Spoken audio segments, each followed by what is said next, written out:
के माता पिता उन्हीं का एडमिशन होगा, ऐसा प्राइवेट स्कूलों में रिजर्वेशन कर दिया गया है। वेरियस स्कॉलरशिप प्रोग्राम्स, स्कॉलरशिप यानी सरकार की तरफ से लोगों को या बच्चों को आगे बढ़ने के लिए, आगे पढ़ाई करने के लिए स्कॉलरशिप मिलती है, यानी रुपया पैसा दिया जाता है जिससे कि वो आगे अपनी हायर स्टडीज़ को स्टार्ट कर सकें। एंड एम्प्लॉयमेंट स्कीम्स, और नौकरी से जुड़ी हुई बहुत सारी योजनाएं भी सरकार चलाती है। अब क्या कह रहे हैं, how ever despite the measures undertaken by the government, कह रहे हैं बावजूद इसके कि सरकार ने बहुत सारी स्कीमें लॉन्च करी हैं हमारे देश में, there still exist inequality in the Indian society, फिर भी समाज में अभी तक असमानता फैली हुई है। People are forced into unequal situations, लोगों को people are forced into unequal situations, exploited and treated unfairly on grounds of caste, class, religion and gender, लोगों को असमानताओं की परिस्थिति में जूझने के लिए मजबूर किया जाता है,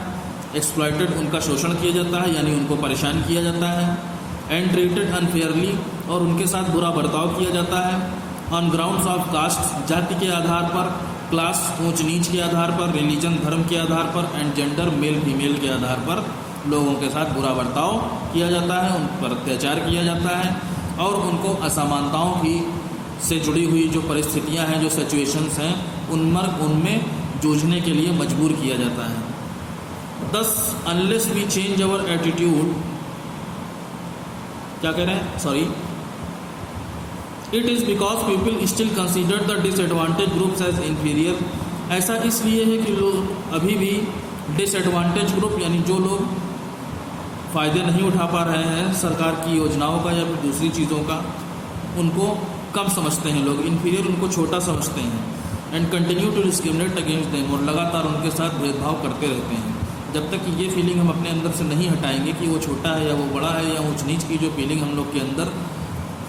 इन्फीरियर और सुपीरियर की है, उसको जब तक हम लोग नहीं हटाएंगे तब तक ये डिस्क्रिमिनेशन हमारी सोसाइटी से, हमारे कंट्री से नहीं जाने वाला है। क्या कह रहे हैं, same line, thus unless we change our attitude towards the disadvantaged, क्या कह रहे हैं, इसलिए जब तक कि डिसएडवांटेज जो ग्रुप है यानी जो फ़ायदे नहीं ले पा रहा है हमारी कंट्री से, समाज से,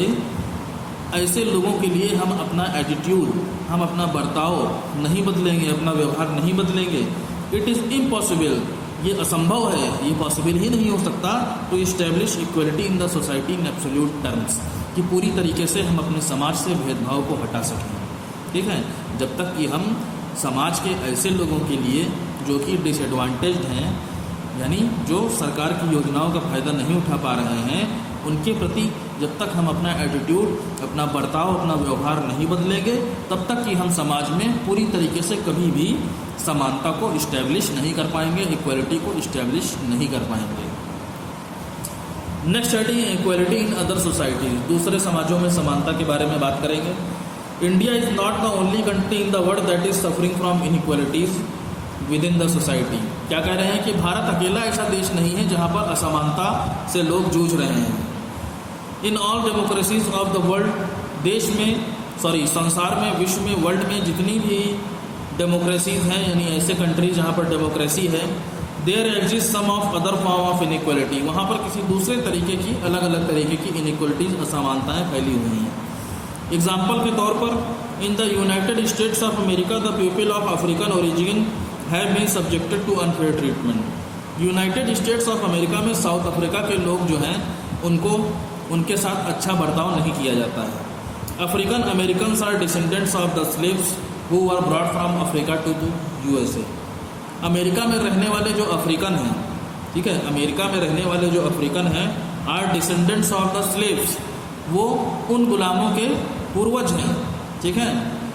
अमेरिका में, यूनाइटेड स्टेट्स ऑफ अमेरिका में जो अफ्रीकन पुराने समय में रहते थे, उनके डिसेंडेंट्स यानी उनकी संतानें हैं, उनके बेटे और बेटियां हैं। ठीक है, डिसेंडेंट्स यानी आगे आने वाले जो लोग होते हैं, जो पुराने लोग होते हैं, हम लोगों से बड़े जो होते हैं, उनको पूर्वज बोला जाता है। ठीक है, और एंसेस्टर्स यानी, और जो ये लोग होते हैं, जो संतानें होती हैं, उनके बाद में जो आते हैं, जन्म लेते हैं लोग, वो डिसेंडेंट्स कहलाते हैं। तो अमेरिकन्स के जो पुराने समय में अफ्रीकन्स गुलाम थे, उनके डिसेंडेंट्स यानी उनके जो वंशज हैं वो गुलामों के रूप में यहाँ आज भी रह रहे हैं। Brought from Africa to USA, जो कि पुराने समय में यूएसए में अफ्रीका से लाए गए थे। These people were subjected to discrimination and unequal treatment. ये जो लोग हैं इनको भेदभाव का और असमानता के व्यवहार का सामना करना पड़ता है या बुरे बर्ताव का सामना करना पड़ता है यूनाइटेड स्टेट्स ऑफ अमेरिका में। However, things began to change to some extent on 1 December 1959 when Rosa Parks, an African American woman, started an agitation against the discriminatory policies towards the African Americans. क्या कह रहे हैं? However, लेकिन फिर भी things began to change to some extent on 1 December 1 दिसंबर 1955 को जो चीज़ें हैं वो बदलने लगी जब रोज़ा parks an African American women, जो कि अफ्रीकन अमेरिकन वुमेन थी, महिला थी, स्टार्टेड एन एजिटेशन अगेंस्ट, उसने एक आंदोलन छेड़ दिया discriminatory policies towards the African American. America में जो अफ्रीकन लोग रहते थे उनको लेकर के जब इसने एक आंदोलन छेड़ दिया कि उनके साथ भेदभाव क्यों किया जा रहा है, तब 1 दिसंबर 1955 को 1 दिसंबर 1955 को जो चीज़ें हैं वो बदलने लगी। One day while returning from work in a bus, अब कह रहे हैं इसने ऐसा क्यों किया रोज़ा पार्क ने। One day while returning from work in a bus, एक बार जब वो अपने घर वापस जा रही थी बस में, she refuse to give up her seat to a white man, तब उसने एक वाइट मैन को यानी एक अमेरिकन को बस में सीट देने से मना कर दिया। Her denial was against the norms of that time, उसका इस बात को मना करना उस समय के नियम कानूनों के खिलाफ था। According to which African Americans were give to their seat, वो कानून क्या था? उस कानून के अनुसार उस समय कोई भी अमेरिकन अगर खड़ा हुआ है और अफ्रीकन बैठा हुआ है बस की सीट पे तो उसको उठ जाना पड़ता था।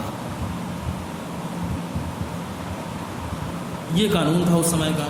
हर refusal started the movement called the civil rights movement, उसने जो ये बात मना करी या वाइट मैन को अपनी सीट देने से इनकार कर दिया, क्योंकि उस समय वहाँ पर लॉ चल रहा था, कानून था कि पूरी बस अगर भरी हुई है और कोई भी वाइट मैन अगर अमेरिकन जो है बस में चढ़ रहा है और उसमें अगर अफ्रीकन किसी सीट में बैठा है तो उसको उठ करके उसको सीट दे देनी चाहिए अमेरिकन्स को। लेकिन रोज़ा पार्क ने ऐसा नहीं किया। उसके इसी मना करने की वजह से, उसके इसी रिफ्यूज़ल की वजह से started the movement called the civil rights movements, ये आंदोलन शुरू हुआ जिसे सिविल राइट्स मूवमेंट कहा गया। ठीक है। The movement led to the introduction of civil rights act of 1964, ये जो आंदोलन था इसकी वजह से 1964 में सिविल राइट्स एक्ट या सिविल राइट्स अधिनियम या एक कानून बन करके आया 1964 में, which prohibited discrimination on grounds of race, religion और नेशनल ओरिजिन, जिसने रेस यानी ऊंच नीच के आधार पर, रिलीजन धर्म के आधार पर, या नेशनल ओरिजिन यानी राष्ट्र के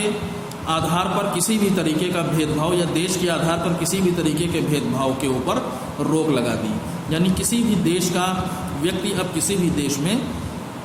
स्वतंत्रता पूर्वक जा सकता है, ट्रैवल करने के लिए जा सकता है, वहाँ की नागरिकता लेकर के, सिटीजन लेकर के भी रह सकता है। बहुत सारे इंडियंस अब देखिए रहने लगे हैं यूनाइटेड स्टेट्स ऑफ अमेरिका में रहते हैं,